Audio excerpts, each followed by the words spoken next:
우리 이번 주 월요일까지 우리는 계속해서 갈라디아를 묵상해 왔습니다. 이 서신서는 갈라디아 교회가 당면한 문제들 중에서 특별히 유대주의자들이 주장한 거짓 가르침에 대해서 반박하며 참된 복음이 무엇인지를 다시 한번 강조하여 설명해 주고 있는 서신서입니다. 당시 갈라디아 교회 안에는 구원을 얻기 위해서 율법을 반드시 지켜야 한다고 주장했던 무리가 있었습니다. 우리 지난주에 우리 이우리 목사님께서 설교하셨던 내용처럼 이들은 복음 플러스 무엇을 주장했던 이들입니다. 이들은 율법의 행위가 아니라 그리스도를 믿는 믿음으로 구원을 얻어 자유해졌다라는 이 복음의 메시지가 자유의 남용과 방종을 낳는다고 우려했던 것 같습니다. 그리고 그들은 성도들이 이 자유 안에서 무법해지는 것을 막기 위하여 율법이라고 하는 생활 원리가 반드시 필요하다고 가르쳤습니다. 사실 오늘날 이 땅을 살아가는 우리 성도님들에게도 율법주의로 대변되어지는 이 신앙의 원칙들은 굉장히 매력 있게 다가옵니다. 주일 성수와 헌금 생활, 또 여러 가지 경건 생활들을 위한 세부적인 강제들을 새겨놓고는 이를 지켜내면 왠지 우리가 제대로 된 신앙생활을 하는 것 같고 왠지 구원받을 만한 자격을 부여받는 것 같은 그런 느낌들을 제공하기 때문이죠. 하지만 복음은 느낌이나 감정에 휘둘려서는 안 됩니다. 언제나 성경에서 가르치는 정확한 진리에 기반해야 합니다. 그래서 바울은 오늘 본문을 통해서 유대주의자들의 가르침에 대해서 다음과 같이 반박합니다. 우리 갈라디아서 5장 1절 한번 읽어보겠습니다. 그리스도께서 우리를 자유롭게 하려고 자유를 주셨으니 그러므로 굳건하게 서서 다시는 종의 멍에를 매지 말라. 이 말씀은 예수께서 우리를 자유롭게 하시기 위하여서 십자가의 은혜를 주셨는데 우리가 다시 율법의 정의를 내는 것으로 돌아간다면 그리스도의 죽음을 의미 없는 일로 만드는 것뿐더러 다시 노예 생활로 돌아가는 것과 별반 다를 바가 없다는 말이죠. 그래서 바울은 종의 멍에를 다시 매지 말라고 강하게 주장하고 있는 것입니다. 유대주의자들은 바울이 전한 이 복음을 그릇 해석했습니다. 바울은 결코 은혜로 얻은 이 자유가 방종으로 흘러 들어가는 것을 허용한 적이 없습니다. 바울은 오히려 적극적으로 이렇게 권면하였습니다. 13절입니다. 형제들아, 너희가 자유를 위하여 부르심을 입었으나 그러나 그 자유로 육체의 기회를 삼지 말고 오직 사랑으로 서로 종노릇 하라. 여기서 육체의 기회를 삼지 말라라는 말은 무슨 뜻입니까?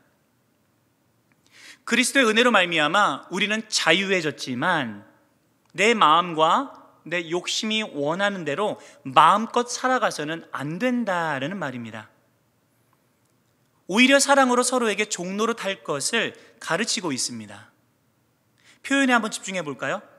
자유하지만 서로에게 사랑으로 종노릇하라. 이 두 가지 표현은 서로 대꾸를 이룹니다. 반의법이죠. 우리는 내 마음대로 하는 것이 자유라고 생각을 합니다. 하지만 바울은 그 얻어진 자유를 사랑으로 서로 종노릇하기 위해서 사용하는 것이 마땅하다라고 권면하고 있습니다. 이것이 자유를 통해서 기대되는 참된 결과입니다. 유대주의자들은 자유하면 방종하기 쉬우니까 율법을 사용하여서 성도들의 삶의 모습을 강제하려고 하였지만 이는 오히려 그리스도인이 누려야 될 참된 자유를 상실케 하는 위험한 행동이었습니다. 오히려 이 자유를 가지고 서로에게 사랑으로 섬기는 것이야말로, 종노릇하는 것이야말로 참 자유의 바른 사용법이었던 것입니다. 사랑으로 서로를 섬기면 우리는 자기 중심적인 죄된 성향으로부터 해방될 수 있습니다. 그리고 우리는 예수 그리스도의 형상으로 점점 변화되어 갈 것입니다. 사랑은 율법에서 말하는 하라, 하지 말라라고 하는 내용들을 본질적으로 무의미하게 만듭니다. 왜냐하면 사랑으로 섬기는 그 자체가 이미 율법의 요구들을 이루는 결과를 낳기 때문입니다. 그래서 사도 바울은 연이어 이렇게 말씀하고 있습니다. 14절입니다. 온 율법은 내 이웃 사랑하기를 내 자신같이 하라 하신 한 말씀에서 이루어졌나니. 예수님은 마태복음 22장에서 하나님을 사랑하는 계명 외에 내 이웃을 내 몸과 같이 사랑하라는 이 계명이 가장 큰 계명이라고 강조하셨습니다. 그리고 연이어 40절에서 이렇게 매듭짓습니다. 마태복음 22장 40절입니다. 이 두 계명이 온 율법과 선지자의 강령이니라. 이 사랑의 계명이 온 율법을 성취를 이루는 핵심이라는 것입니다. 그래서 바울은 자유하지만 사랑으로 서로에게 종노릇할 것을 가르쳤던 것입니다. 그렇다면 우리는 어떻게 우리에게 주어진 이 참 자유를 가지고 사랑으로 서로에게 종노릇할 수 있겠습니까? 우리는 그리스도의 은혜로 인하여서 죄와 율법의 압제에서 해방되었고 이미 자유를 얻었습니다. 그러나 우리는 여전히 육체를 입고 살아가는지라 우리 안에 도사리고 있는 옛 본성이 우리를 자꾸 넘어뜨리려 도전합니다. 자꾸 옛 습관으로 돌아가도록 유혹하고 우리를 하나님의 거룩한 삶의 방식과는 전혀 다른 정반대의 옛 방식으로 우리를 이끌어가기 위해 지금도 유혹하고 있습니다. 그래서 우리는 신앙의 여정을 따라 살아가다 보면 매 순간 끊임없는 싸움을 벌이게 됩니다.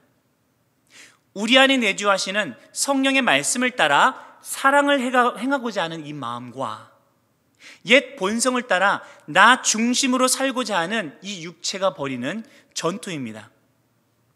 사도 바울은 이러한 우리의 영적인 현실을 이렇게 표현하고 있습니다. 17절입니다. 육체의 소욕은 성령을 거스르고 성령은 육체를 거스르나니 이 둘이 서로 대적함으로 너희가 원하는 것을 하지 못하게 하려 함이니라. 이 말씀은 육체의 소욕과 성령은 함께 공존할 수 없다는 것을 잘 드러내주고 있습니다. 마치 줄다리기와 같습니다. 한쪽이 이기면 한쪽은 지는 것입니다. 육체의 소욕과 성령은 서로를 거스릅니다. 그리고 우리 안에서 서로 대적함으로 우리가 원하는 것을 하지 못하게 한다라고 오늘 본문은 말씀해주고 있습니다. 그렇다면 여기서 너희가 원하는 것은 무엇을 의미할까요? 여기서 원하는 것이라는 단어는 복수형으로 사용되어졌습니다. 그래서 성령이 주시는 선한 욕망과 육체로 인한 악한 욕망, 이 두 가지를 의미한다라고 볼 수 있을 겁니다. 즉, 우리는 거듭난 후에 우리 안에 내주하시는 성령께서 주시는 소원을 품고 행하기를 원하지만 우리 안에 도사리고 있는 육체적인 욕망이 이를 대적하여서 행하지 못하게 한다는 의미입니다. 또한 반대로 우리의 육은 우리 안에 여전히 남아있는 이 악한 욕망을 품고 이를 이루기를 간절히 원하지만 우리 안에 새롭게 역사하시는 성령께서 이를 대적하여 우리가 육적 행위를 하지 않게 이끄신다는 의미인 것이죠. 쉽게 말해서 어떤 성도가 만일 육체 안에서 살고 있다라면 그는 성령께서 원하시는 일을 행하지 않게 될 것이고, 그가 성령 안에 살고 있다라면 그는 육체의 욕심을 이루지 않게 된다는 말입니다. 이것이 우리 안에서 일어나고 있는 싸움입니다. 지금도 매일의 일상에서 경험하고 있는 치열한 영적인 현실입니다. 이 싸움은 매우 맹렬하여서 우리가 진심으로 하나님을 기쁘시게 하기 원한다 할지라도 자꾸만 육체에 막혀서 하지 못할 때가 참 많습니다. 이 치열하고 맹렬한 이 긴 싸움을 오래도록 치르다 보면 어떤 이들은 낙심하여 자신의 구원을 의미하기도 합니다. 내가 이렇게 주의 말씀을 오늘도 따라 살지 못하는데 내가 과연 구원받은 그리스도인일까? 만일 그러한 고민이 여러분의 안에 있다라면 더 이상 의심하지 마십시오. 여러분이 그런 고민을 하고 있다는 그 자체가 여러분 안에 성령께서 이미 역사하고 계시다는 증거이기 때문입니다. 성령께서는 여러분을 위하여서 지금도 육체의 소욕과 싸움을 벌이고 계십니다. 만일 그렇지 않았다면 여러분은 이 죄와의 싸움에 대한 관심조차 없었을 것입니다. 하지만 이 싸움에서 지금도 너무나 잦게 패배를 당하고 있다라면 안심하지 마십시오. 이 시간 스스로를 점검하면서 이 싸움에서 승리할 수 있는 승리의 방법에 대해서도 함께 진지하게 고민해보는 그런 시간이 되기를 간절히 소망합니다. 그렇다면 우리는 어떻게 하면 이 싸움에서 승리할 수 있겠습니까? 이에 대해서 사도 바울은 이렇게 강하게 명령하고 있습니다. 16절입니다. 내가 이르노니 너희는 성령을 따라 행하라. 그리하면 육체의 욕심을 이루지 아니하리라. 이 성령을 따라 행하라 라는 말을 문짝으로 직역하면 성령 안에서 걸어다녀라 라는 뜻입니다. 이 행하라라고 번역된 이 단어 페리파테어라는 단어는 문자적으로는 이리저리 걷다라는 의미를 가지고 있기 때문입니다. 하지만 다른 서신서들에서 이 단어는 주로 살다, 행하다라는 뜻으로 자주 번역이 되고는 합니다. 즉 성령 안에서 걷다라는 것은 성령 안에서 살아가라라는 뜻입니다. 성령 안에서 산다라고 하는 것은 그렇다면 무엇을 뜻할까요?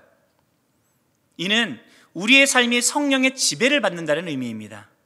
즉 이는 삶의 통제권의 문제이며 동시에 이에 대한 우리의 반응은 순복으로 나타나야 합니다. 성령의 지배를 받기 위해서 우리는 우리의 삶의 통제권을 그분께 내어드리는 일에 매 순간 순종해야 한다는 것입니다.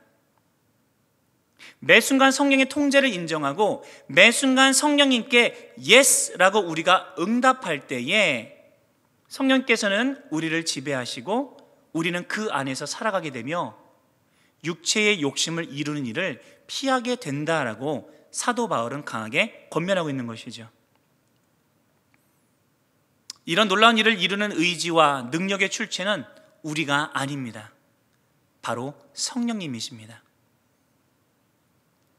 우리가 이 땅의 삶을 살아가면서 주의 거룩한 자녀로서 예수 그리스도의 성품을 닮아가며 하나님의 영광을 나타내는 삶을 살아갈 수 있도록 우리를 도우시고 다스리시는 분이 바로 성령님이시라는 사실을 기억하시길 바랍니다.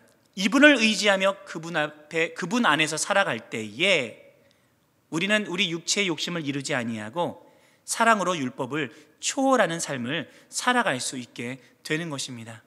그래서 사도 바울은 18절에서 이렇게 고백합니다.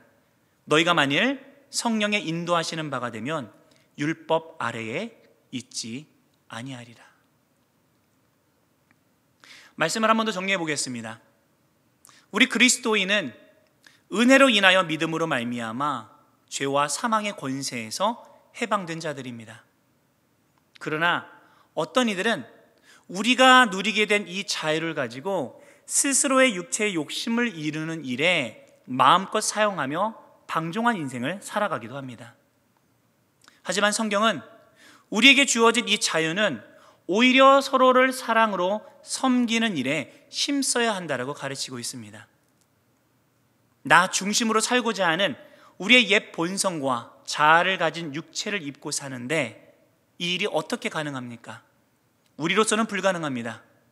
그래서 우리는 우리 안에 내주하시는 성령님을 의지하며 더욱 그분께 내 삶의 통제권을 내어드리고 매 순간 성령님께 예스라고 외치면서 살아가야 합니다. 이 성령님을 따라 살기 위해서 저명한 또 목회자이신 우리 찰스 스윈돌 목사님은 다음의 4가지를 실제적으로 권하고 있습니다. 첫 번째, 일관되고 용기 있게 의지적으로 죄를 거부하십시오. 두 번째, 자신이 그리스도 안에서 어떠한 존재인지를 거듭 상기하십시오. 세 번째, 어떤 대가도 마다하지 않고 그분이 뜻하시고 원하시고 부르시는 대로 힘써 따르십시오. 네 번째, 자신의 연약함에 연연하지 말고 그분의 능력에 의지하여 살아가십시오. 우리가 성령을 따라 행할 때에 우리는 육체의 욕심을 이루지 않고 하나님께서 기뻐하시는 뜻을 위해서 살아가는 참 그리스도인이 될 줄로 믿습니다.